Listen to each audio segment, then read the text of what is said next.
la operación es muy sencilla para la tienda y el usuario, de lo que vimos, y es parte de lo que comprobamos también desde el inicio, está dispuesto a rescatar estos paquetes, aunque no tenga el detalle de lo que contiene, por la ventaja en precio que está generando. Si vas a rescatar un paquete del Globo, que es uno de nuestros clientes, por 50 pesos y el precio original es 150, pues estás dispuesto, sabes que es un paquete de pan. Entonces, bueno, ¿cuál es lo peor que puede pasar? ¿Qué es lo peor que puede pasar? De nuevo, pues sé que voy a rescatar pan. Si hay una pieza de pan que no me encanta, pues está bien, la comparto con alguien más. Lo que sé es que lo estoy comprando en un tercio del precio original. Entonces vale la pena. Y entonces, esto.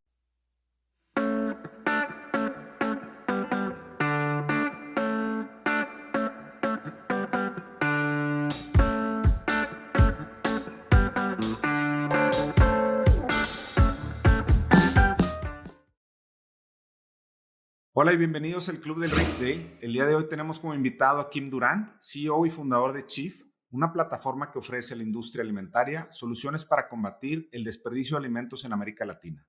Kim, bienvenido al Club del Retail. Gracias a ti, Mauricio. Oye, Kim, quería empezar preguntándote, eres una persona que has vivido en diferentes países, en Asia, en Europa, evidentemente naciste en Europa y ahora aquí en Latinoamérica. Quería preguntarte cuáles son los principales retos que enfrentas al llegar a un nuevo país, a una nueva cultura. Bueno, creo que hay varios, obviamente, y animo mucho a la gente a tener este tipo de experiencias porque te ayuda a entender mejor las diferentes culturas y cada nueva cultura que vas descubriendo es más fácil tal vez hacerse parte de esta cultura. En general, creo que para mí lo más difícil fue probablemente la parte del idioma en un inicio. Llegué, por ejemplo, a Asia, hablaba inglés de manera muy pobre. Y entonces tuve que aprender ahí desde Hong Kong, Singapur, Kuala Lumpur, de hecho, ahí aprendí. Y cuando llegué a México no hablaba casi español, entonces pues tuve que aprender relativamente rápido y todo mi equipo de trabajo hablaba en español. Entonces me tuve yo que poner al nivel relativamente rápido. Creo que esto fue uno. Y dos, es entender un poco las maneras de trabajar, que esto es algo que todavía yo después de 5 años en México me estoy acostumbrando a esto. Todavía no lo entiendo al 100%, entonces es algo que viene con, siento, mucho tiempo de integración a una cultura y por eso también vale la pena visitar países no solo como turista 1, 2, 3 semanas, sino también quedarse un buen tiempo para entender realmente y acostumbrarse a los costumbres locales. Entonces creo que son estas dos cosas probablemente las más difíciles, pero también las más enriquecedoras, yo creo.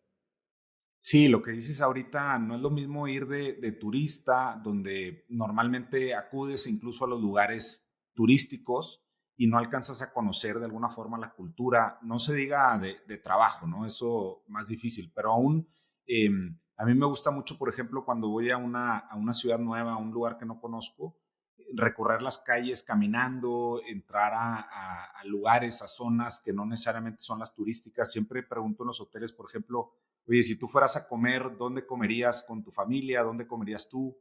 No dónde me recomiendas comer a mí de turista, sino localmente dónde acude la gente y te da una sensación diferente de lo que es la ciudad, ¿verdad? Sí, completamente. Es cómo puedes vivir, aunque sea poco tiempo, cómo puedes vivir como si fueras local. Y ahí cada vez más veo que tal vez es algo que está creciendo un poco este mindset en la mente de la gente. Veo cada vez más personas que me dicen, oye, si voy a París, que es donde nací, si voy a París, ¿cómo puedo vivir con un local? Porque no quiero ir a la Torre Eiffel, no quiero ir a Notre Dame, etcétera, etcétera. Me gustaría entender cuáles son las áreas que tú recomendarías como local, cuáles son los restaurantes que tú recomendarías como local o las actividades que pueda hacer yo como si fuera parisino. Y esto creo que es mucho más enriquecedor. Obviamente, pues está bien pasar por las áreas turísticas y ver lo más, diría, destacable, probablemente, de la ciudad como turista, pero eso está bien hacerlo en poco tiempo y después entrar un poco en esta aventura de entender cómo vive una persona local y ver si es algo que nos gusta, por si también tenemos esta idea de vivir ahí por un tiempo un poco más extendido. Oye, entrando a la parte profesional de tu carrera, y antes de fundar Chief, estuviste trabajando en una de las empresas referencias en el mundo del emprendimiento, como es Uber, una empresa crecimientos sumamente agresivos, supongo, retos muy importantes. Quería preguntarte cómo fue para ti vivir en ese ambiente de Uber, que uno desde fuera pareciera como idolatrar mucho lo que sucede en este tipo de organizaciones, como puede ser Uber, como puede ser Google, Facebook, etcétera, ¿no? Grandes organizaciones que tuvieron un crecimiento sumamente agresivo. ¿Cómo fue para ti vivir esa experiencia dentro de esta empresa? Todo lo que soy a nivel profesional am, lo tengo de Uber, honestamente. Primero porque llegué yo a inicio de 2014, que era todavía relativamente joven para Uber. La empresa creció 30 a 40x desde entonces. Éramos 600 en la empresa en este momento, 10 en la oficina de París. Estábamos en un departamento donde si llegabas 5 minutos tarde, pues no tenías asiento para sentarte. O sea, realmente startup. Y estaban a punto o acababan de levantar la ronda más importante en esta época con Google de 250 millones de dólares. Desde entonces vimos rondas muchísimo más grandes, pero en esta época fue record. Y entonces para mí fue súper enriquecedor porque pues fue mi primera experiencia real de trabajo. Antes había también lanzado alguna startup en Kuala Lumpur, pero realmente sin tener tanto conocimiento profesional. Con Uber, creo que lo que me enseñó Uber es, uno, el trabajo en equipo. El equipo que teníamos, por lo menos en la oficina de París, es todavía para mí el equipo más fuerte y más inspirador con el que he trabajado en mi vida, yo creo. Son personas increíblemente buenas en su trabajo, am, que realmente venían para tener un impacto fuerte, que trabajaban como nunca he visto a personas trabajar en mi vida, con una capacidad de trabajo, am, no solo en términos de volumen, sino en términos de calidad súper impresionante. Y todos ellos, más, si no la mayoría de ellos, ahora tienen un emprendimiento increíblemente exitoso. Entonces creo que ahí esto. Tuve mucha suerte de tener jefes yo en esta empresa que son de las personas más inteligentes y más inspiradoras que he conocido. Y además personas que han crecido muy rápidamente en la empresa. Mi primer jefe fue Pierre Dimitri Gorcotti, que ahora es el CEO de Uber Eats. Después tuve otro que era el director general de la región APAC, Asia Pacífica, y otro que se volvió el CFO de Uber Eats. Todas estas personas muy, muy buenas, súper inspiradoras y que trabajaban realmente con un mindset de emprendedor dentro de una empresa que se volvía grande. Y todo esto creo que hacía que Uber se convirtió un poco en esta máquina de crear emprendedores. Y muchas de las personas, sino honestamente casi la totalidad de las personas que conocí en los años 2014-2015, en los early years, diría, de Uber en los que participé, la mayoría de ellos tienen un emprendimiento o se fueron a lanzar algo por la inspiración que les dio Uber. Creo que ahora Uber es una empresa muy diferente, mucho más corporativa, mucho más cuidadosa, mucho más de buscar rentabilidad, cuando antes se trataba de big bull bets, lo llamaban, con todo lo que se trataba, por ejemplo, de coches volantes, coches eléctricos, etcétera, etcétera. Todos estos, o freights, etcétera. Todos estos proyectos ya no existen y se enfocaron en el core business para llegar a la rentabilidad, que está bien también, pero sí es un negocio muy diferente. Tuve muchísima suerte yo de llegar en una época en la que tener esta inspiración para emprender ah, era algo realmente del día a día, viniendo del CEO, de todo el equipo ejecutivo, de mis colegas y de mis jefes. La cultura en la empresa impulsaba que la gente buscara nuevos emprendimientos, que buscara desarrollar nuevos proyectos por su cuenta, o más bien el perfil de la gente que contrataba Uber en ese momento eran que al final tenían esa intención de emprender y que estaban pasando por Uber como una escuela previa al emprendimiento. Como algún tipo de MBA, ¿no? Sí, era mucho esto. Me acuerdo que cuando contratábamos, estábamos buscando a personas que nos dijeran, yo después de Uber quiero lanzar mi propia empresa. Se buscar Uber como un acelerador, porque eso es un mindset diferente, realmente un mindset de emprendedor versus un mindset de empleado, yo creo. No hay uno mejor que otro, pero dentro de Uber había realmente esta manera de pensar dentro de la cultura con mucho empoderamiento de los empleados que podían tomar muchas decisiones e influir mucho en el negocio a cualquier nivel. Y esto creo que para tomar este tipo de decisión y ser capaces de tener el impacto que pueda tomar y de asumir este impacto también, creo que necesitas a personas emprendedoras, personas que son capaces de tomar este leap forward, diría. Y entonces por esto creo que en un inicio los perfiles que se están buscando eran mucho perfiles emprendedores, yo creo.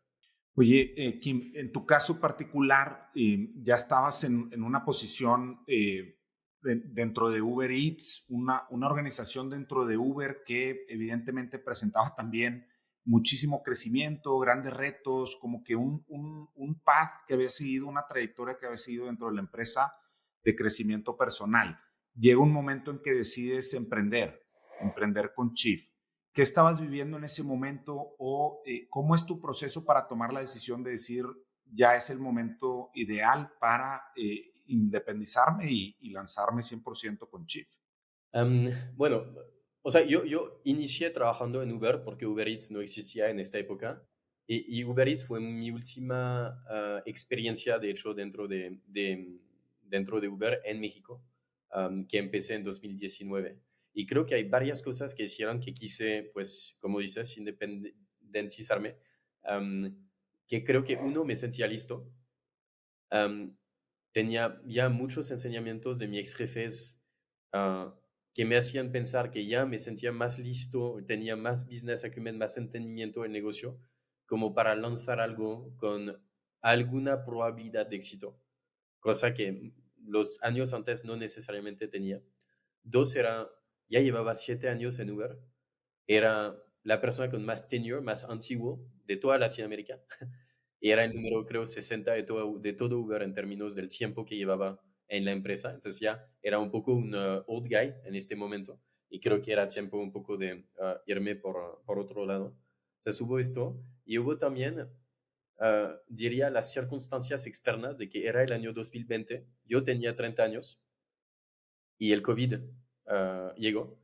Y entonces en esta época yo pensé, es buen momento para pensar en los 10 años próximos y lo que quiero hacer y el impacto que quiero tener.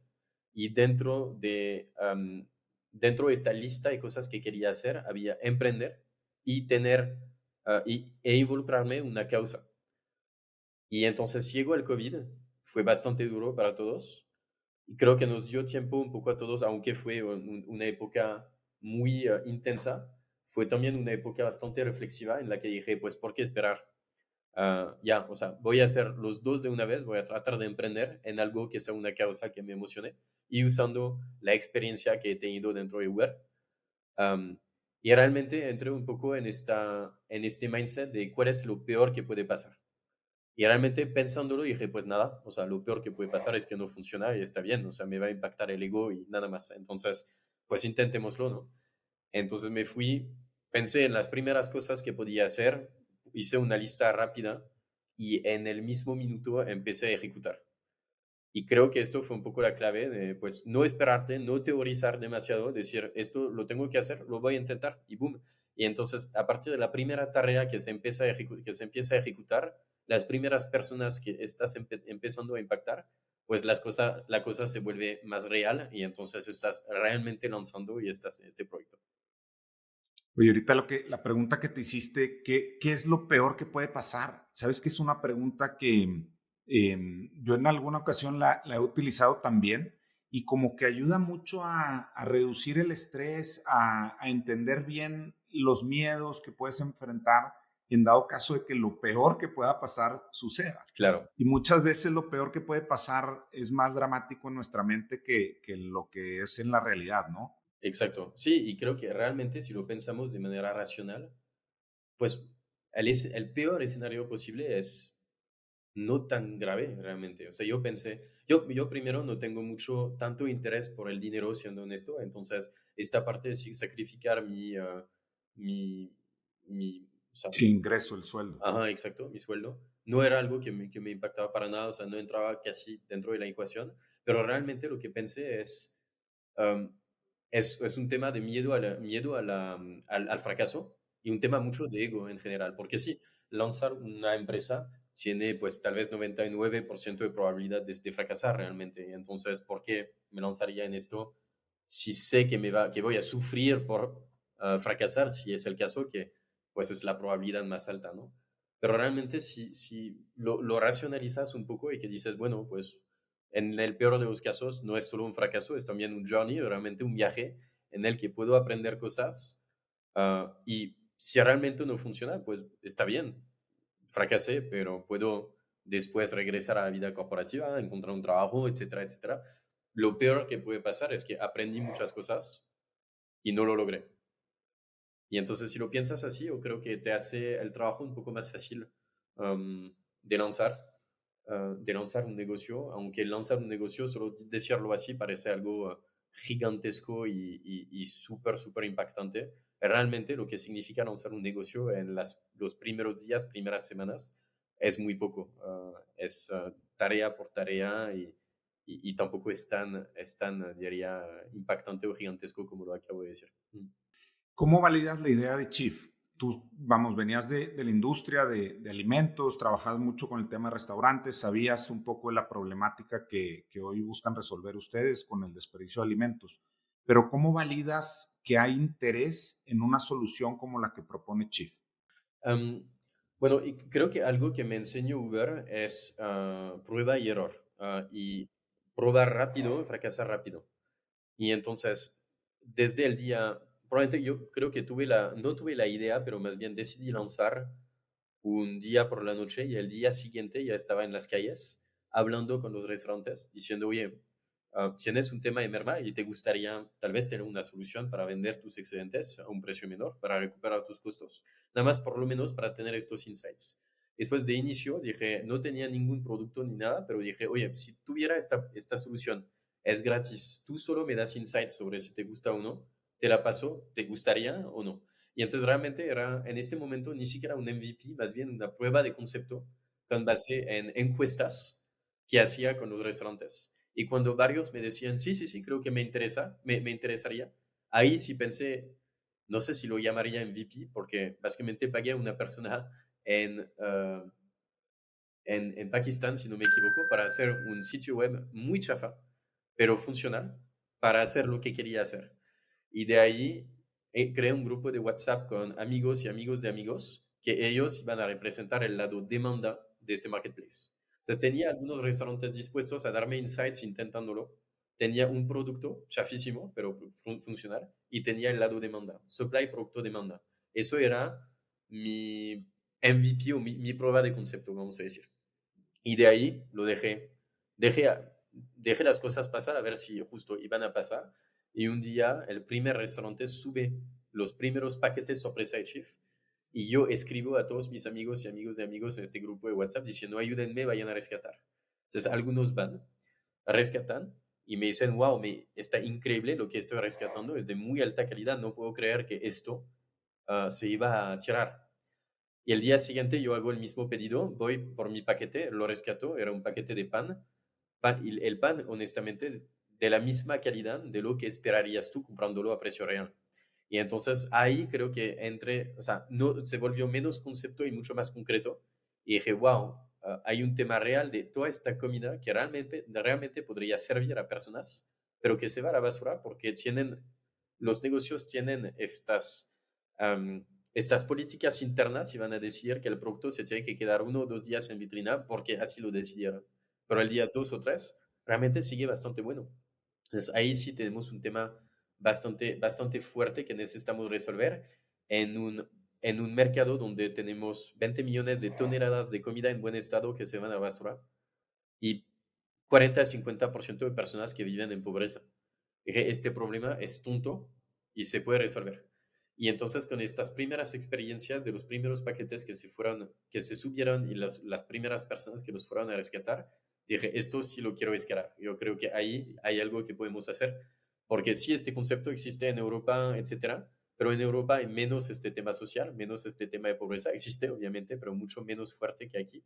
Y entonces aquí hay la posibilidad de tener un impacto social fuertísimo y entonces es urgente que actuemos. Y si logremos tener este impacto social, además, como bono, podemos tener el impacto ambiental. Entonces, a ver si yo puedo ayudar. Y entonces esto fue mi primera validación del concepto a nivel de si está funcionando. Tenemos a negocios que están subiendo y personas que están rescatando. y además la misión si realmente se me hace muy concretamente algo urgente y algo que necesitamos resolver. Está bien interesante la fórmula que utilizaste de acercarte por un lado con el cliente, que vamos a decir con el restaurante, y por otro lado ir creando el grupo de WhatsApp para la demanda, ¿no? Porque al final, en tu caso, tienes las dos partes. Necesitas a los restaurantes o a los supermercados y necesitas de alguna forma al consumidor. O sea, estás generando un marketplace donde necesitas las dos ecuaciones. Si tienes mucha oferta y nadie lo consume, no funcionan las cosas. Si tienes poca oferta y todos están buscando consumirlo, tampoco funcionan las cosas, ¿no? Entonces, un modelo de mucho reto, pero la fórmula que utilizaste para validar la idea vamos a decir, no es costo cero porque tuviste que pagar un desarrollo, pero era una inversión mínima que estás dispuesto a arriesgar para validar una idea, porque muchas veces como que el emprendedor se parte mucho la cabeza diciendo, bueno, es que necesito dinero para empezar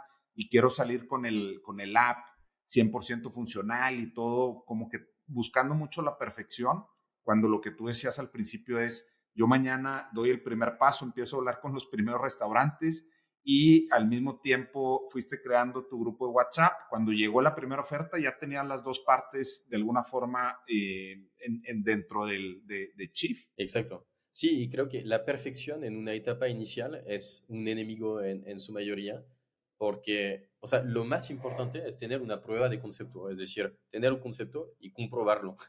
Entonces, la parte de comprobarlo puede pasar únicamente si empiezan a pasar las primeras transacciones.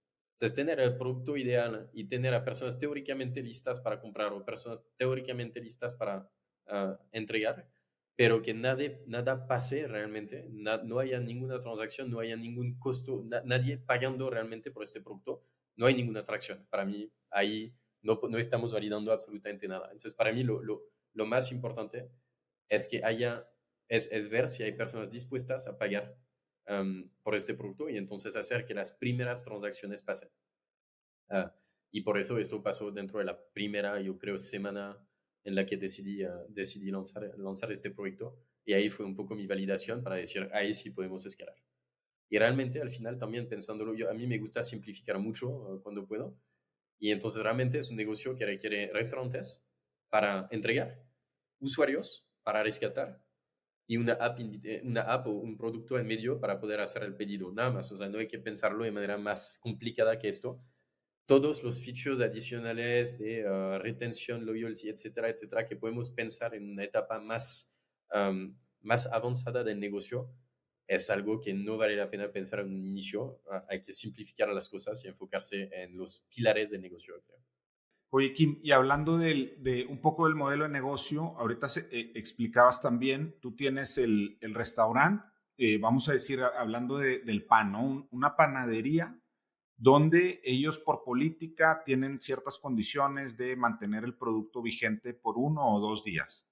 Pero al día 2 o al día 3 o al día 4, el producto sigue estando en muy buenas condiciones, pero la panadería en este caso tiene que desechar.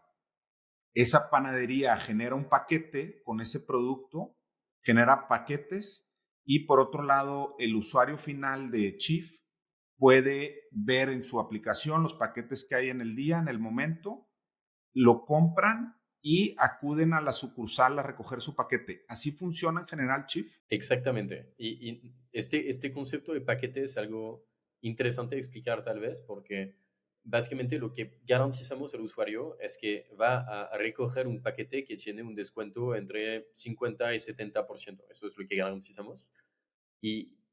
Pero no conoce el detalle de lo que contiene este paquete en específico. ¿Y por qué? Porque para la tienda es imposible predecir lo que va a tener al final del día y es imposible armar paquetes que son exactamente iguales, típicamente. Además de esto, queremos simplificar la operación para la tienda. En lugar de decir y de informar a Chief que tienen 5 croissants, 4 conchas y 3 chocolatines, solo indican que tienen 3 paquetes y arman estos paquetes con 4 o 5 panes por paquete.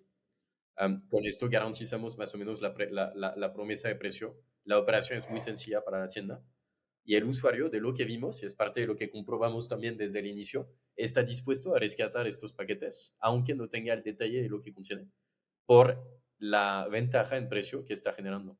Si vas a rescatar un paquete del Globo, que es uno de nuestros clientes, por 50 pesos y el precio original es 150, pues estás dispuesto, sabes que es un paquete de pan. Entonces, bueno, ¿cuál es lo peor que puede pasar? ¿Qué es lo peor que puede pasar? De nuevo, pues sé que voy a rescatar pan. Si hay una pieza de pan que no me encanta, pues está bien, la comparto con alguien más. Lo que sé es que lo estoy comprando a un tercio del precio original. Entonces vale la pena. Y entonces, esto es el concepto que tenemos. También otra razón por la que lo tenemos sorpresa es para limitar o cancelar el potencial de canibalización para la tienda. Si yo como usuario sé que al final del día puedo rescatar un croissant por un tercio del precio original, pues tal vez me voy a esperar al final del día.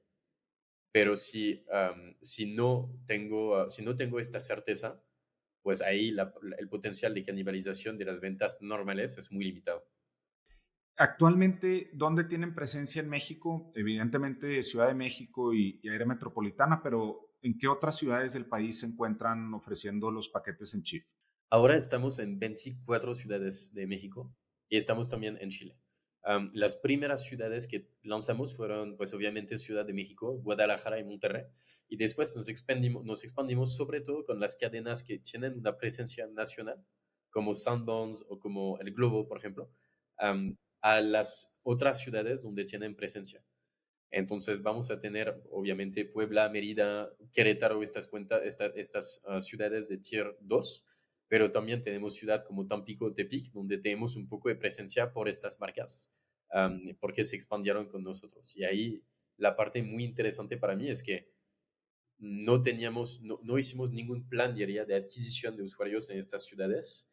Hicimos mucho manejo de expectativas desde el inicio con estas marcas, diciendo, estas ciudades no las tenemos trabajadas. Y aún así, cuando lanzamos, por ejemplo, en Tepic, 90% o más de lo que tenían disponibles en plataformas se vendían. Y entonces lo que vimos es que hay una atracción muy, muy fuerte. Tenemos 1.5 millones de personas que nos descargaron ya en México. Del lado de la demanda, hay muchísimas personas que están dispuestas a rescatar este tipo de productos. Um, y donde estén en México, vemos el mismo tipo de reacción. ¿Tienen algún tipo de especialidad? Por ejemplo, alguna preferencia por tipo de restaurantes o esto que hablábamos de panaderías o atienden a toda la industria en general.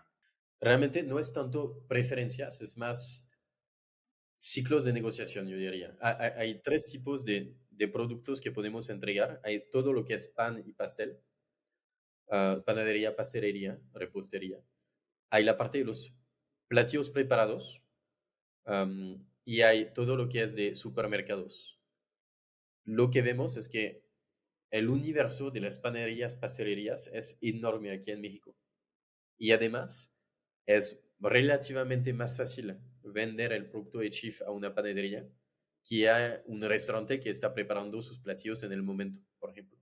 Y entonces el market fit ahí con panaderías es bastante claro y por eso tenemos una mayoría de panadería y pastelerías ahora en plataforma. El universo de restaurantes con platillos preparados ahí es mucho más limitado. Tenemos, por ejemplo, cadenas como Mora Mora, que tienen sus ensaladas, sus bowls, etcétera, ya preparados. Eso es un ejemplo, pero es mucho más limitado. Y después tenemos toda la parte de retail, um, conveniencia o supermercados, donde obviamente estamos muy interesados y con ellos estamos trabajando en Chile, por ejemplo, con una atracción absolutamente fenomenal. Pero en México, el ciclo de negociación para trabajar con una cadena de supermercados es increíblemente largo. Entonces, llevamos desde el inicio del lanzamiento de Chief hablando con ellas, pero en su mayoría, por el momento, no hemos llegado a una conclusión final con ellas. Esperamos que sea pronto. Pero la razón por la que aún no tenemos cadenas grandes, por lo menos de supermercados en plataforma, no es porque no las queremos, es porque es mucho más tardado avanzar con ellas en la negociación.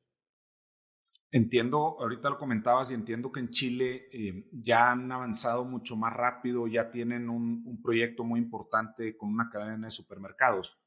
Adicional a los tiempos de negociación, ¿por qué las condiciones en Chile se han dado de esta forma tan favorable para Chile? Creo que hay varias cosas. Primero, logramos cerrar un acuerdo comercial con una de las cadenas más grandes de América Latina, o América del Sur más bien, que se llama Cencosud. Y entonces esto pues nos ayuda obviamente mucho a operar rápido y a escalar la operación con ellos ahí. Es uno de los primeros actores de supermercados en Chile y es una cadena además chilena, entonces tiene muchísimo potencial y muchísima atracción.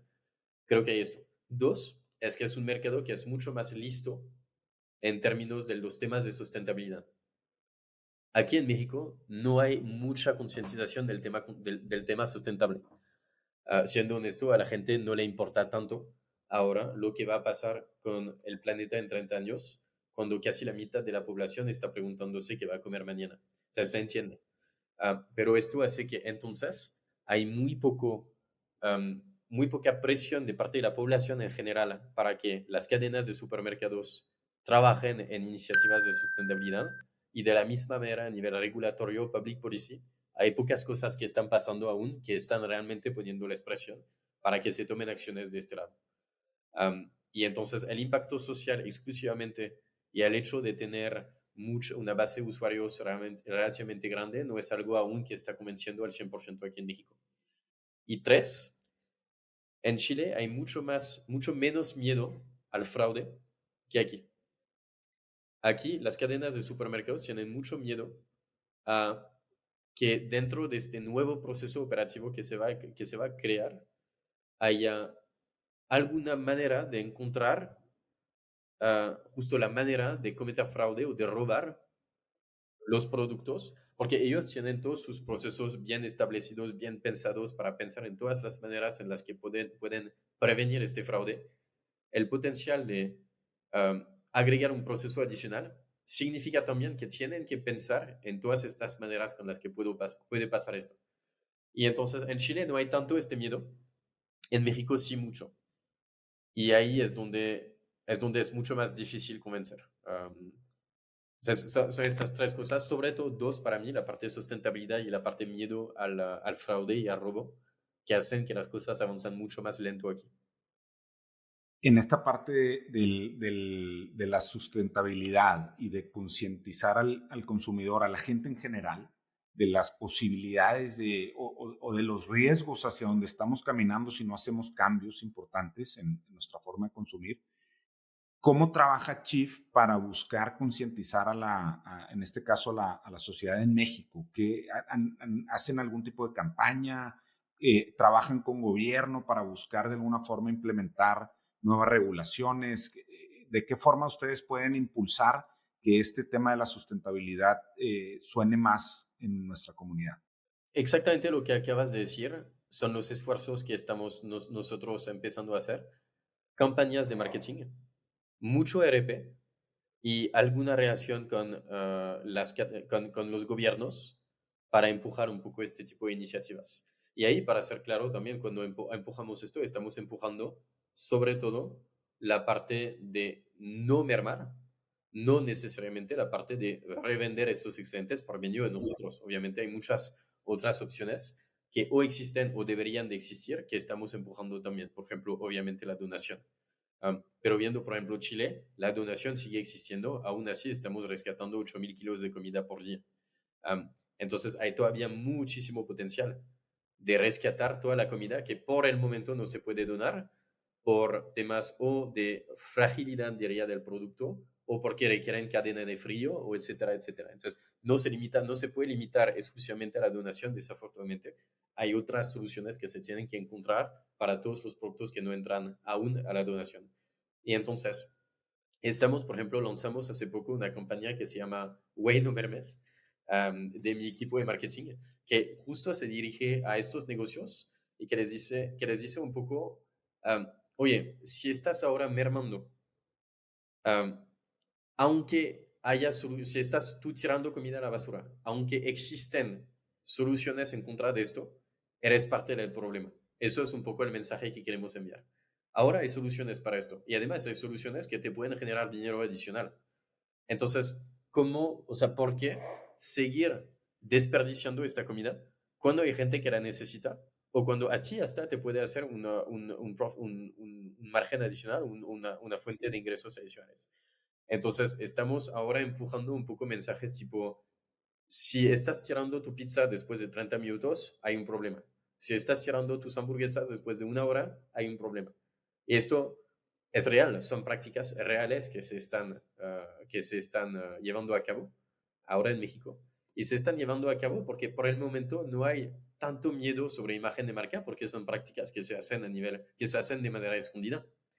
Nadie sabe que una pizzería va a armar sus pizzas y si no se venden dentro de 30 minutos se van a la basura porque nadie lo está viendo. Pero alguien lo tiene que decir porque, pues, qué triste, ¿no?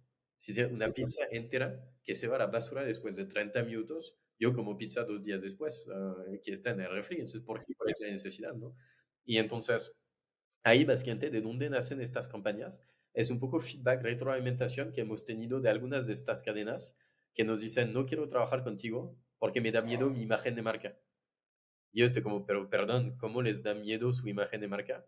Si lo que están haciendo ahora es mucho peor que vender sus excedentes con descuento. O sea, no nos lo dicen así, pero es porque es escondido. Y entonces el mensaje un poco que queremos enviar es, por el momento está escondido esto, pero ¿cuánto tiempo más?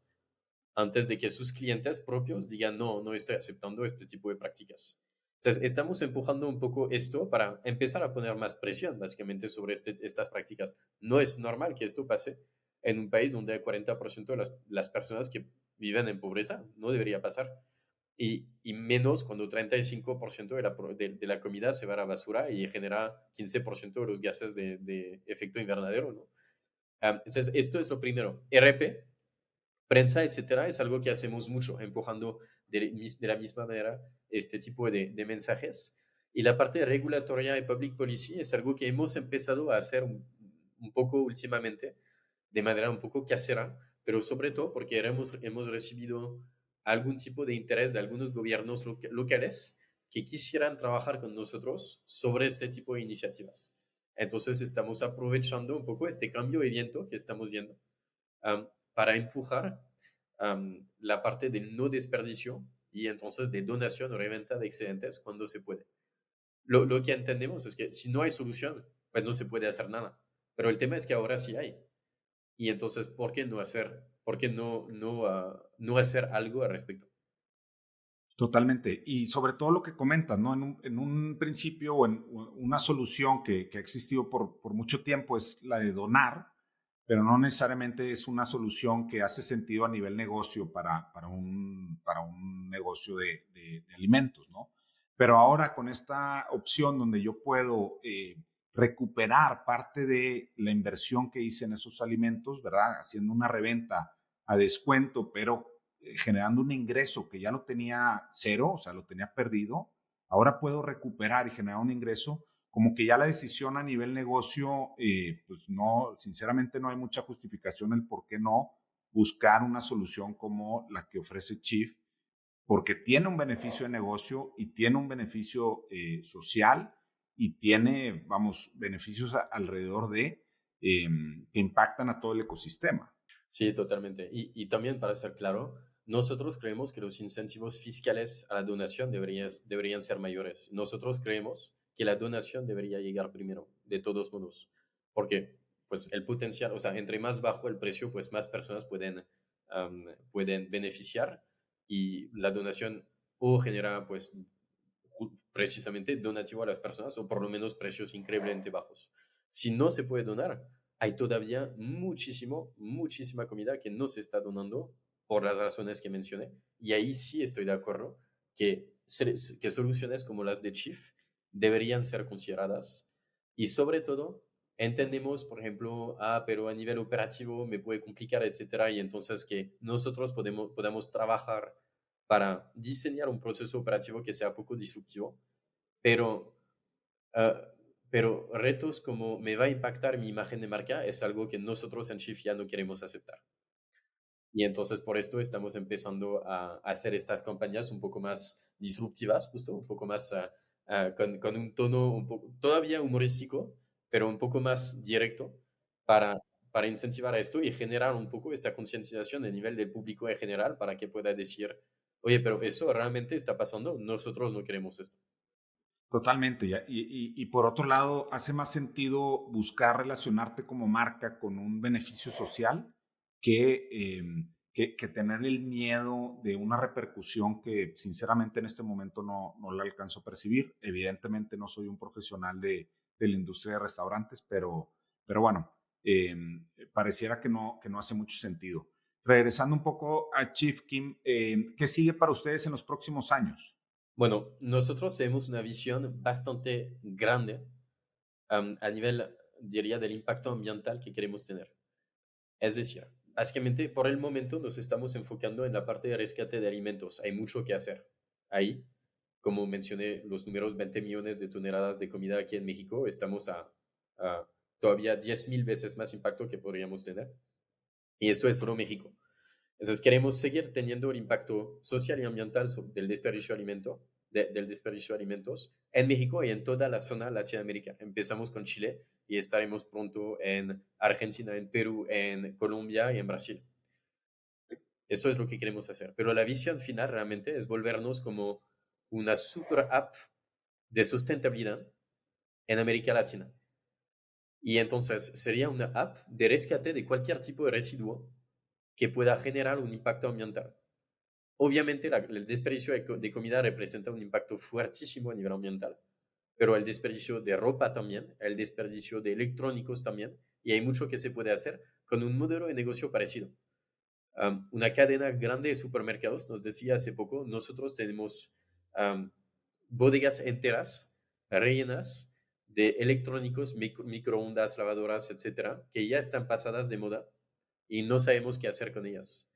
Y eso, tirar este tipo de productos genera un impacto ambiental obviamente muy fuerte. Entonces, nosotros creemos que le podemos encontrar una segunda vida a estos productos, de la misma manera que ropa, etcétera, etcétera, para minimizar el impacto ambiental que tienen. Si alguien quisiera conocer más de Chief, un consumidor, ¿cuál es la mejor forma de hacerlo? Y si alguien, un restaurante o algún negocio que quisiera sumarse a Chief, ¿cuál es la mejor forma de hacerlo?